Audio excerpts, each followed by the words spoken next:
Hello students, welcome back. आज मैं आप लोगों को प्रोज का first chapter a girl with a basket पढ़ाने चल रहा हूँ। A girl with a basket William C Douglas ने लिखा है। विलियम सी डगलस अमेरिका के सुप्रीम कोर्ट के जज थे। वह भारत के प्राकृतिक सौंदर्य से बहुत प्रभावित थे, इसलिए 1950 में भ्रमण के लिए आए। इस लेसन में उन्होंने बताया है कि उन्हें भारत क्यों इतना पसंद आया और इस छाप को पंडित जवाहरलाल नेहरू को बताया, जो उस समय भारत के प्रधानमंत्री थे। तो अब मैं इस लेसन को बताने चल रहा हूँ कि इस लेसन में उन्होंने अपने विचारों को कैसे रखा। तो अब इसे जो है हम लाइन बाय लाइन बताने चल रहे हैं, आप इसे ध्यान से समझिए। हम आपको जो है सबसे पहले इसकी जो टाइटल है उसकी हिंदी बता देना चाहते हैं। अ गर्ल विद अ बास्केट मतलब टोकरी लिए हुए एक लड़की। क्लियर? टोकरी लिए हुए एक लड़की। क्लियर?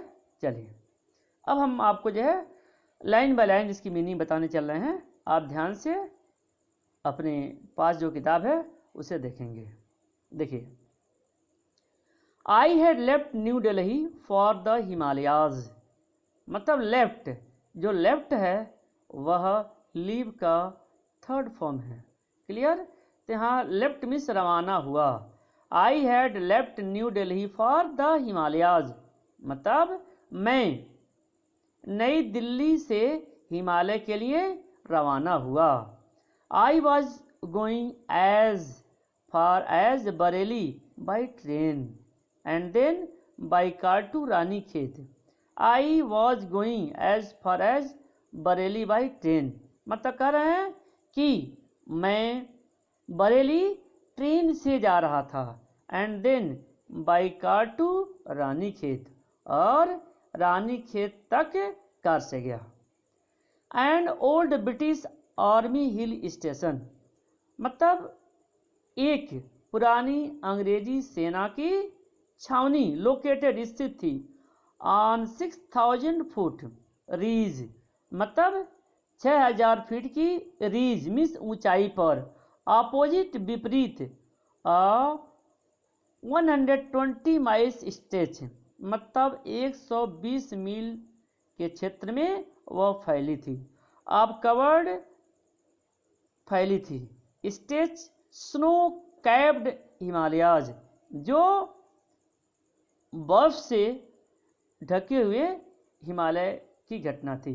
अर्थात वह यह कहना चाहते हैं कि 120 मील के विस्तार में फैले बर्फ से ढकी हिमालय की दूसरी ओर 6000 फीट की ऊंचाई पर एक पुरानी अंग्रेजी सेना की छावनी स्थित थी। द ट्रेन वॉज स्लो मतलब जो ट्रेन थी स्लो थी, धीमा चल रही थी। And it stopped at all the way stations और वह रास्ते में पड़ने वाले सभी स्टेशन पर रुकती थी। स्टॉप्ड रुकती थी, ऑल द वे स्टेशन रास्ते में पड़ने वाले सभी स्टेशन पर। एट एवरी स्टॉप प्रत्येक स्टेशन पर I swung open the door swung झटके से open the door of my compartment कह रहे हैं कि प्रत्येक स्टेशन पर मैं अपने कंपार्टमेंट यानी डिब्बे के दरवाजे को झटके से खोलता था। Clear? And walked the platform और प्लेटफॉर्म पर मैं घूम लेता था, टहल लेता था। The platforms were packed with people मतलब जो प्लेटफॉर्म था पैक्ड था, भरा हुआ था कुछ लोगों से, विभिन्न प्रकार के लोगों से, जैसे Sikh, Muslim, Hindu, soldiers, merchants, priests, porters, beggars, hawkers मतलब जो प्लेटफॉर्म था वह सिख, मुस्लिम, हिंदू, सैनिक, सोल्जर सैनिक, मर्चेंट्स व्यापारी, प्रिस्ट पुजारी, पोर्टर्स कुली, बेगर्स भिखारी, हॉकर्स फेरी वाले, इन सभी लोगों से जो है प्लेटफॉर्म था, स्टेशन था, भरा पड़ा था। Almost everyone was barefoot, barefoot means नंगे पांव, प्रायः सभी लोग नंगे पांव थे। And dressed in loose white garments, और वे ढीले सफेद कपड़े पहने हुए थे। गॉर्मेंट्स मीन्स कपड़े। I would ask at least 3 people before I could find one who spoke English. देखिए, I would ask at least 3 people, कम से कम जब मैं 3 लोगों से बात करता था तो उसमें कोई एक व्यक्ति मिलता था जो अंग्रेजी बोलता था। We would talk world affairs, और मैं वर्ल्ड अफेयर्स दुनिया के मामलों में बात करता था। And every major topic the news of the day produced, और उस दिन प्रसारित समाचार पत्रों के बड़ी बड़ी खबरों के बारे में बातचीत करता था। इन दिस वे, इस प्रकार से, I was trying to get feel of the pulse, pulse means होता है नब्ज, लेकिन यहाँ पर फीलिंग, भावना, इस तरह से ऑफ द नेशन, इस तरह से मैं राष्ट्र के भावनाओं को समझने का प्रयास कर रहा था।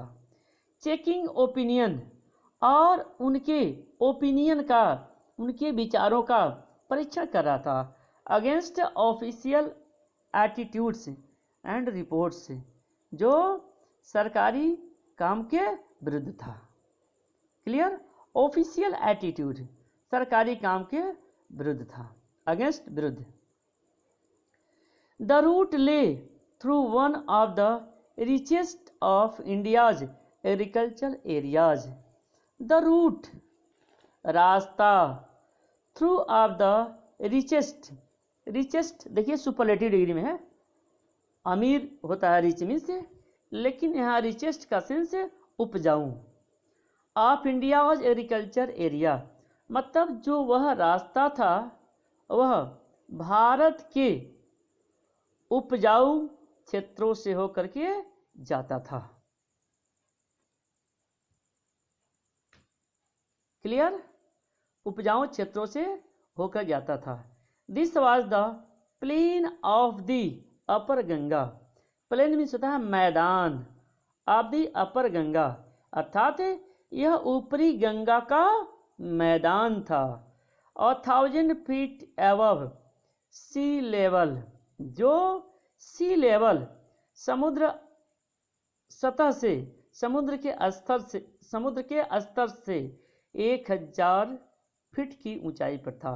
बट ट्रॉपिकल, लेकिन वह उष्ण कटिबंधी था। The Ganga was brown silt, swollen, brown means भूरा, सिल्ट मीन्स रेत, सोलन मीन्स उफना या उफन रही थी। विद फ्लड, बाढ़, water in overflow, in inundating thousands of acres of rice. मतलब गंगा वाज ब्राउन सिल्ट, मतलब सेंस है कि भूरे रेत वाली गंगा बाढ़ के पानी से उफन रही थी।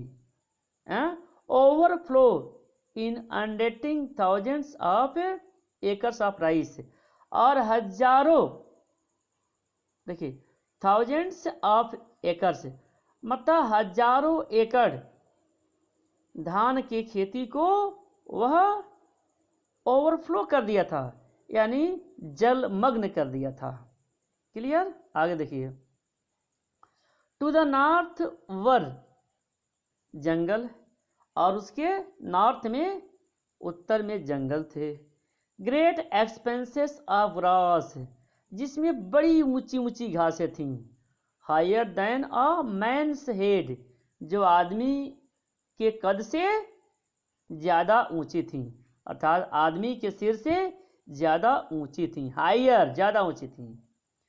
And unbroken except for an occasional clump of trees, और ओकेशनल कहीं कहीं, क्लम्प ऑफ ट्रीज मतलब जो पेड़ों के झुंड थे वे बिल्कुल अटूट क्रम में थे। The home of tigers, elephant, Python and cobras, और वह टाइगर, बाघ, हाथी, अजगर और नागों का वह घर था।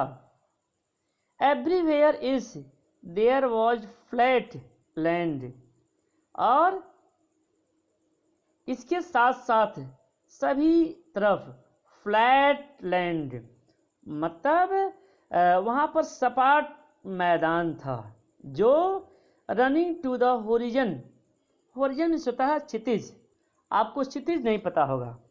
क्षितिज जब आप किसी वीरान इलाके में जाइए जहाँ पर दूर दूर घर नहीं दिखाई देते हों, शाम का समय हुआ हो, और जब आप उधर देखेंगे तो बहुत दूर सूर्य और पृथ्वी मिलती हुई प्रतीत होती है। ऐसे स्थान को हम होरिजन कहते हैं या क्षितिज कहते हैं। क्लियर? तो फिर से देखिए, everywhere is there was flat land running to the horizon, मतलब प्रत्येक जगह, प्रत्येक क्षेत्र में सपाट मैदान था, रनिंग टू द होरिजन जो क्षितिज तक दिखाई दे रहा था। But dotted here and there by sacred banyan tree, और वहाँ पर सेक्रेड पवित्र बनियान बरगद के पेड़ दिखाई दे रहे थे। Or by rows a pocket tree, या रोज में पंक्तियों में कतारों में पाकड़ के पेड़ थे। शेप्ड लाइक एल्म, जो एल्म नामक पेड़ के आकार के थे। And having thick twisted trunk, और जो उनके ट्रंक थे, तने हुए थे, वे ट्विस्टेड थे मतलब लिपटे हुए थे, उबड़ खाबड़ थे। Hot humid air was moving in from the south west, south west से मतलब दक्षिण पश्चिम से, हॉट ह्यूमिड मतलब गर्म नम हवाएं अंदर की तरफ चल रही थी।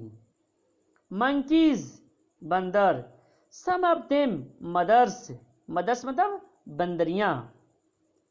Clear?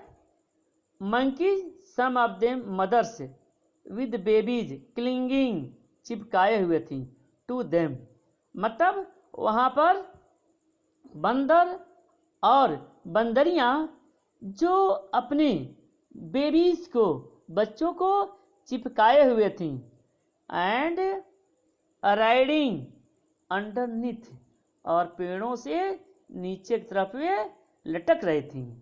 Song of trees at the station looking for food, और वे स्टेशन पर भोजन की तलाश कर रही थी। The village we passed had wall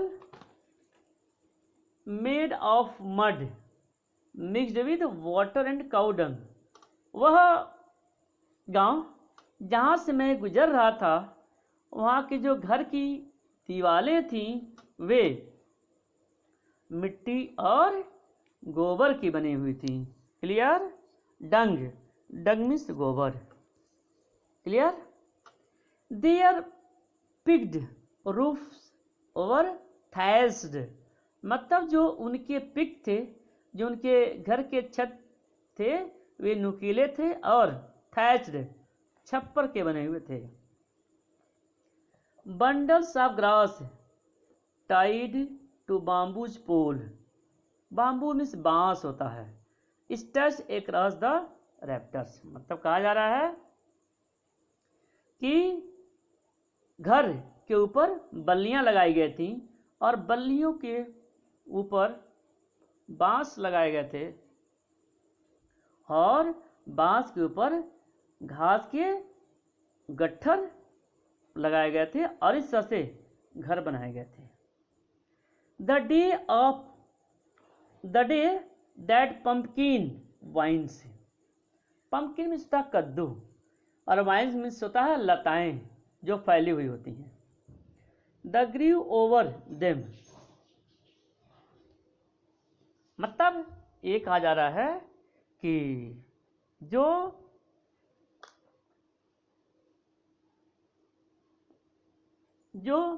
way roof थे, उन रूफ पर, उन छतों पर, घास फूस की छतों पर कद्दू की लताएं फैली हुई थीं।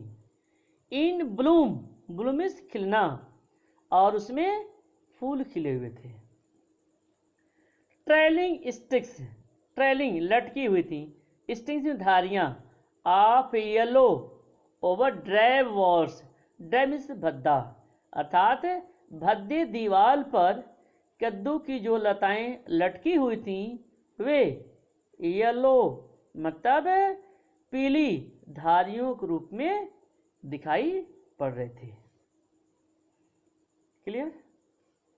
Eight one station my routine of talking with the people was interrupted, interrupted means रुक गया, बाधित हो गया। एक स्टेशन पर लोगों से बातचीत का सिलसिला रुक गया, बाधित हो गया।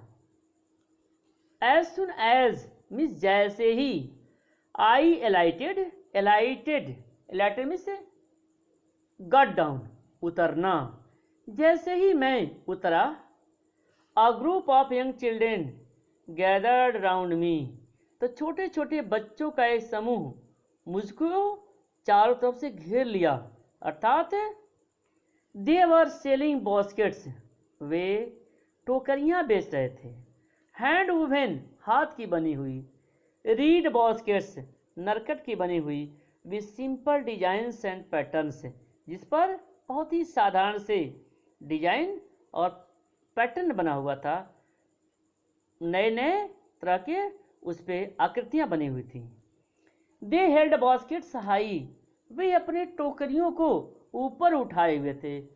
शाउटिंग वर्ड्स, और वे कुछ बोल रहे थे। आई डिड नॉट नो, मैं समझ नहीं पा रहा था। क्लियर? जो राइटर है वो समझ नहीं पा रहे थे क्योंकि बच्चे हिंदी बोल रहे थे और वह सिर्फ अंग्रेजी जानते थे, इसलिए वो कह रहे हैं कि वह उनकी बातों को समझ नहीं पा रहे थे। बट लेकिन कन्वेइंग अनमिस्टेकेबली देयर डिजायर, लेकिन मैं उनकी भावनाओं को समझ रहा था कि वे क्या कहना चाहते हैं। क्लियर? हम यहीं पे स्टॉप करते हैं।